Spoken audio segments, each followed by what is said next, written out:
दोस्तों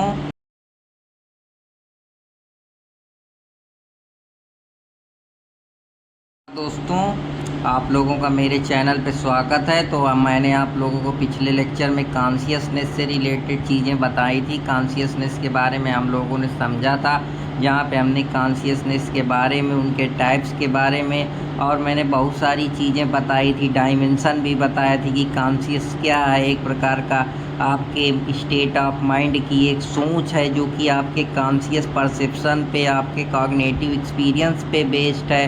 ये प्रेजेंट भी हो सकती है, पास्ट भी हो सकती है, जहां आप उस कॉन्शियस के ज़रिए ये समझने का प्रयास करते हैं कि आप सेल्फ में क्या है, आपका जो रिलेशन है इन्वायरमेंट और सेल्फ के बीच में कौन कौन से लेवल हो सकते हैं कॉन्शियस के, कैसे ये आपके अंदर नॉलेज पैदा करता है। जहां हमने सोशल कल्चरल हिस्ट्री के बारे में भी बातचीत की थी, जिसमें हमने डायमेंशन को समझा था, किस प्रकार से ये एक्ट करता है कि आप अपनी माइंड बॉडी के जो प्रॉब्लम्स हैं उनको किस तरीके से समझते हैं। आप ये देखते हैं कि ये कौन सा कलर है, ये कौन सा फॉर्म है, ये आप जो भी अपने आसपास अंदाज़ा लगा रहे हैं, ये सारी चीज़ें कॉन्शियसनेस के ही जरिए हैं। जहां आप सचेत हैं कॉन्शियसनेस के, मैंने और भी कई परिणाम बताए थे या डायमेंशन आयाम बताए थे, जहां मैंने मेडिटेशन के बारे में, हिप्नोटिक के बारे में और भी जो चीज़ें हैं उनके बारे में बात करा था। लेकिन इससे बड़ी समस्या ये है कि बहुत सारी चीज़ें हैं जो इसके आड़े आ जाती हैं, जो हमको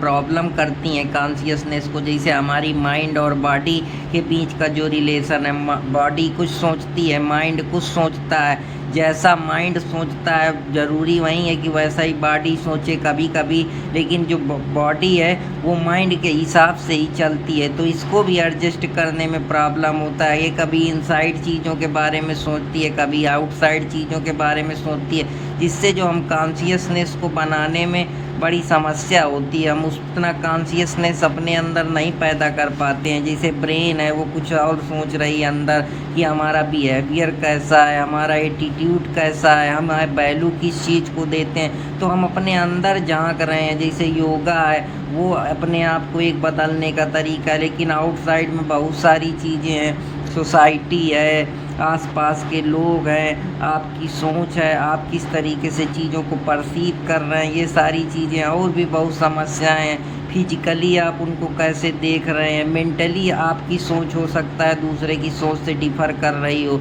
सब्जेक्टिव जो सोच है कि आपको शायद वो कलर दूसरी तरीके से लग रहा हो, या आपका टेस्ट प्रेफरेंस दूसरा हो, आपका सेंसेशन अलग तरीके से फील हो रहा हो। तो ये सारी चीज़ें जहाँ पे एक रियल रियलिटी है, एक वर्चुअल रियलिटी है, जो आप भ्रम में जी रहे हैं, हॉलुसिनेशन में जी रहे हैं, जबकि रियलिटी कुछ और ही है। जैसे कोई चीज़ देखते हैं तो कभी कभी हमको उन चीज़ों के बारे में समझ नहीं आता है। तो ज़्यादा जानकारी के लिए जुड़े रहें। जय हिंद दोस्तों, जय भारत।